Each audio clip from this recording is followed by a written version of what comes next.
Okay, so you want to own a fishing boat. Diesel engines rumbling before dawn, a deck crew hauling in a catch that grows more valuable every single year as global seafood demand climbs. You picture rugged independence, a captain answering to nobody but the ocean, pulling wealth directly out of international waters that technically belong to no one at all. Sounds simple. It is not simple. Here is what nobody tells you before you buy that vessel and the fishing rights that come with it. The boat itself is often the smaller investment. The actual product you are harvesting can legally vanish overnight through no fault of your own. And one family of third-generation Alaska crab fishermen watched an entire fishery get shut down twice in a row, wiping out 80% of their revenue and pushing them to the edge of bankruptcy in a single season. So let us take apart what actually happens when you own a fishing boat. Let us start with the number that most people assume is the entire investment, the vessel itself. A commercial fishing boat can cost anywhere from $50,000 for a small used inshore boat to well over $10 million for an industrial deep-sea trawler with onboard processing lines and freezing units built in.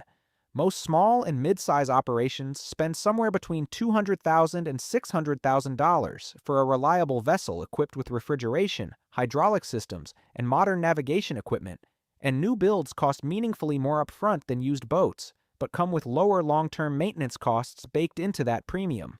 Steel construction adds strength and longevity at a higher price point. Diesel propulsion costs more than gasoline but lasts dramatically longer. And every piece of onboard technology, from sonar to satellite communication, layers additional cost on top of the base hull. But here is the invisible asset that, in many American fisheries, dwarfs the cost of the boat entirely: the fishing right itself. In quota-managed fisheries like Alaska's halibut and sablefish programs, the government does not simply let anyone drop a line in the water.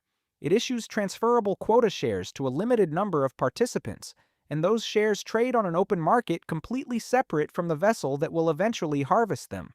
Halibut quota has recently traded at prices as high as $46 a pound, sablefish quota around $8 a pound, and entire limited entry permits for specific fisheries and regions, like a Chatham Strait sablefish permit, have changed hands for $425,000, while a Kodiak purse seine permit alone can run $41,000.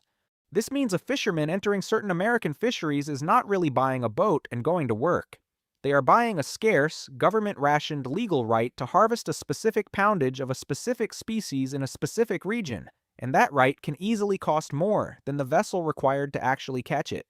Add safety equipment mandated by Coast Guard regulation, life rafts, emergency position beacons, fire suppression systems, add gear specific to your target species, trawl nets, longline systems, crab pots that individually run into the thousands of dollars each, and add state and federal licensing fees that stack on top of every quota and permit you hold.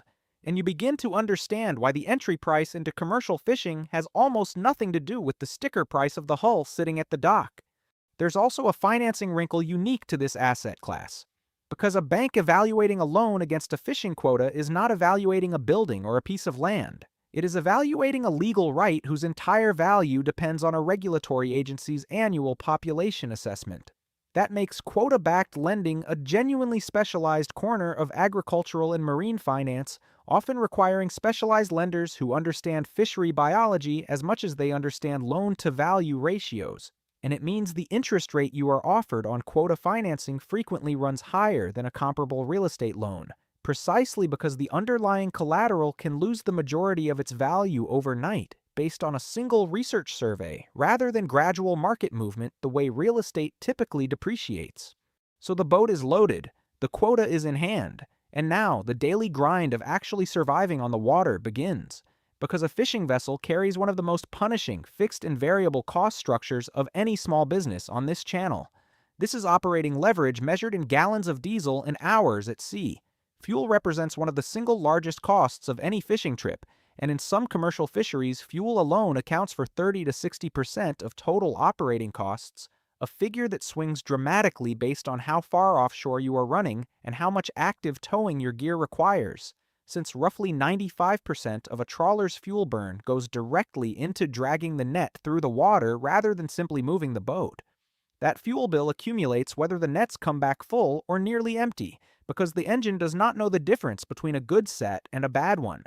Labor works differently in this industry than almost anywhere else we have covered, through a crew share system rather than a fixed payroll, where the vessel first collects a percentage of the catch value to cover its own expenses and depreciation, then splits the remainder among the crew, with the captain often collecting an additional commission on top of a standard crew share. This system shifts some risk onto the crew themselves, since a bad trip means everyone earns less, but it does not eliminate the owner's own fixed obligations. Insurance on a multi-$100,000 vessel operating in genuinely dangerous conditions, dock and moorage fees, ice and refrigeration to keep the catch marketable, and routine maintenance on an engine and hull that saltwater is actively working to destroy every single day it is in the water. None of these costs pause during a slow season. The insurance premium is still due, the boat still needs haul-out and hull maintenance on a fixed schedule regardless of catch volume, and the loan payment on that quota share, if you financed it the way most new entrants do, keeps accruing whether the season is a record year or a total bust. Weather adds a layer of operating leverage almost unique to this business, because unlike a golf course that simply loses a day of green fees to rain, a fishing vessel caught in the wrong conditions can lose the entire season's equipment in a single storm, and the industry's own safety statistics reflect just how physically dangerous this operating environment actually is, with commercial fishing consistently ranking among the most hazardous occupations in the country. That danger translates directly into cost. Specialized marine insurance for vessels operating in genuinely severe conditions carries premiums well above a typical commercial policy, and crew recruitment and retention require competitive shares precisely because the physical risk of the job is real, not theoretical, every single time the boat leaves the harbor. So how does anyone actually turn a consistent profit in a business, this exposed to fuel prices, weather, and a biological resource nobody can fully control?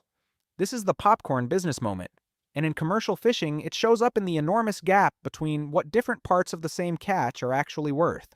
A whole unprocessed fish sold at the dock functions almost like a commodity, priced tightly against whatever every other boat unloaded that same week, which means the raw catch itself often behaves like a loss leader once fuel, crew share, and quota amortization are subtracted from the ex-vessel price.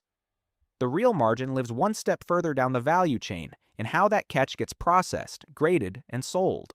High-value byproducts like roe can be worth a meaningful multiple of the fish's base value in certain seasons.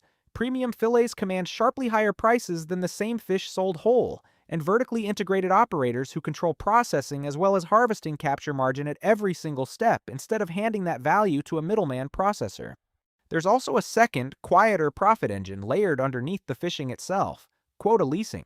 Because quota shares are a transferable, government-issued asset independent of the boat, an owner who is not actively fishing a full season, or who owns more quota than a single vessel can efficiently harvest, can lease that unused quota to other fishermen for a fee, generating passive income off an asset that requires no fuel, no crew, and no time at sea whatsoever. Why would an owner accept giving up a share of the catch value to a lessee rather than fishing it themselves? Because a quota share sitting idle earns nothing at all, while a leased quota share generates guaranteed cash flow with zero operational risk, turning what looks like a harvesting business on the surface into something closer to a real estate landlord renting out a piece of the ocean. Diversification across species and seasons functions as a third lever. The smartest operators pull whenever their permit structure allows it, because a vessel and crew capable of shifting between salmon in the summer, crab in the fall, and groundfish through the winter smooths out the single species volatility that sinks operators who bet everything on one fishery's annual performance. Why would an owner accept the added complexity and gear cost of running multiple fisheries instead of specializing in the single most lucrative one available?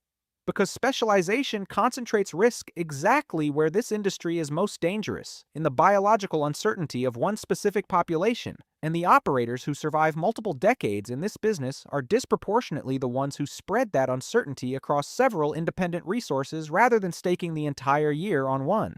Now here's the trap door under the floor, and it is the one risk that separates fishing from almost every other business on this channel, because your entire inventory is a wild, biological population that no owner, no matter how well capitalized or well managed, actually controls.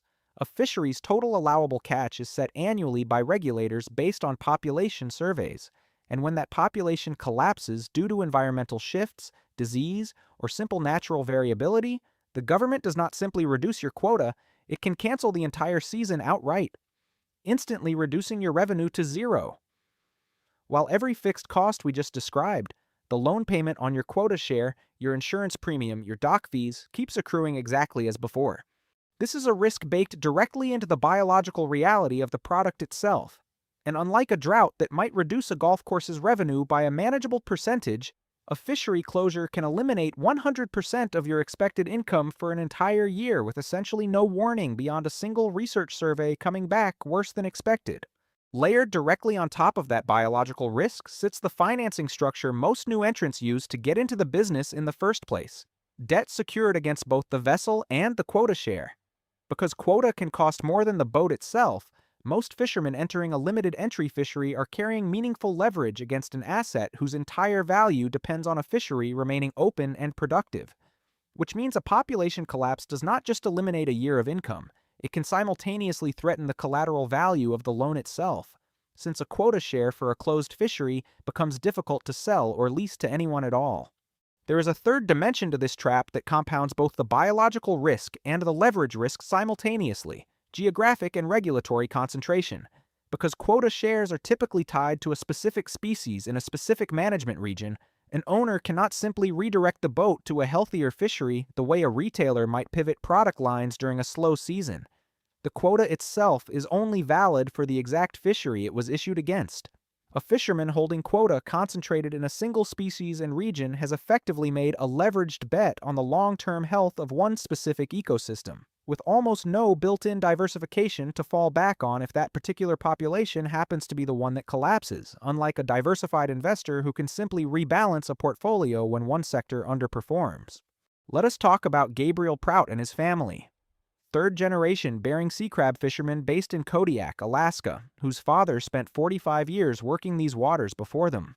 In the summer of 2020, Prout and his brothers purchased a crabbing vessel and took out loans specifically to buy the fishing rights that would let them harvest Bering Sea snow crab and Bristol Bay red king crab, following exactly the entry path this industry expects of a new generation of owners: real capital, real debt, and a legal right to harvest a resource their family had depended on for 2 generations.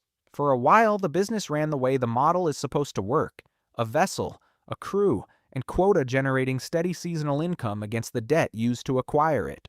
Then, in the fall of 2022, the resource itself simply disappeared.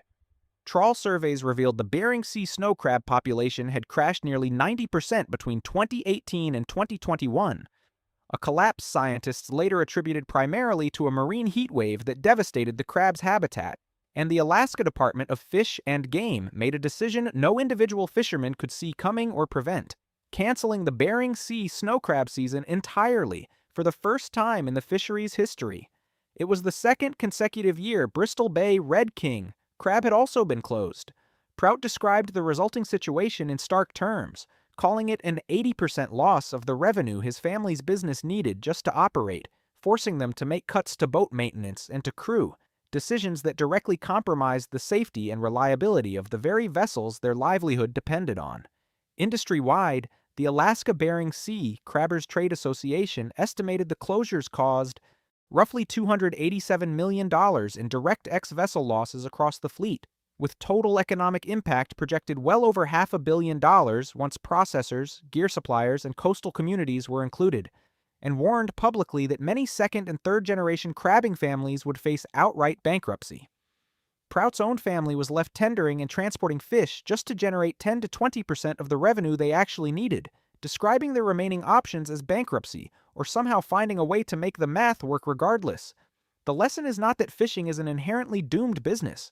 The lesson is that an industry built on financing a vessel and a quota share against a wild population you cannot manage, feed, or protect can go from a stable multi-generational livelihood to a genuine bankruptcy threat based entirely on a single research survey, with essentially zero warning and zero recourse. Let us run the numbers on a mid-sized limited entry fishing operation. Optimistic scenario against realistic bad year. In the optimistic scenario, the target population is healthy. Your total allowable catch comes in at or above your historical average. Fuel prices stay in a normal range, and your crew share system keeps labor costs proportional to revenue rather than fixed. Against an initial investment combining a $400,000 vessel and a comparable investment in quota shares, Disciplined operations, landing solid catch volume at healthy ex-vessel prices can produce net profit margins in the 15 to 25% range after fuel, crew share, insurance, and debt service, supporting a payback period in the roughly 5 to 8 year range typical for a well-run limited entry fishing business. Now, the realistic bad year, and in this industry that phrase can mean something far more absolute than in almost any other business on this channel. A population survey comes back showing a serious decline in your target species, and regulators respond by either sharply cutting your total allowable catch or, in the most severe cases, canceling the season entirely. Your revenue, which in the optimistic scenario funded fuel, crew, insurance, and debt service all at once, can fall not by a modest percentage but by 70, 80, or even 100% in a single year. Meanwhile, your fixed costs, the loan payment on your quota share, your insurance premium on a vessel that still has to be maintained and moored somewhere, do not move by a single dollar in response to any of this. Net profit margin does not simply compress in this scenario the way it might for a golf course or a liquor store. It can collapse entirely into a severe net loss, and the payback timeline on your original investment can stretch indefinitely or reset completely if the fishery does not reopen for multiple consecutive seasons. The difference between these two scenarios on a mid-sized operation can easily exceed several $100,000 in lost revenue in a single closed season, and for an owner carrying meaningful debt against both vessel and quota, that swing is precisely the kind of gap that turns a comfortable debt service coverage ratio into the exact impossible choice Gabriel Prout's family described publicly in 2022: continue operating at a fraction of viable revenue, or face bankruptcy outright. So what is a fishing boat once you strip away the romantic image of a captain alone against the open ocean? It is a machine that turns a legally rationed claim on a wild, uncontrollable population into a business, financed with real debt against collateral whose entire value depends on a biological resource continuing to exist in harvestable numbers. The vessel itself is almost the smaller bet, a tool built to access something far more valuable and far more fragile: a government-issued right to a fixed share of a fish population that no owner can feed, breed, protect, or guarantee will still be there next season. When the resource holds steady, this is one of the purest extraction businesses left in the modern economy, converting biology directly into cash with remarkably little standing between the catch and the paycheck. But the moment that biology fails, whether from a warming ocean, a disease outbreak, or simple natural variability nobody predicted, the business does not slow down gracefully. It can stop completely, leaving an owner holding debt against a legal right to harvest a fish that, for now, simply is not there. You are not really buying a boat and a fishing right.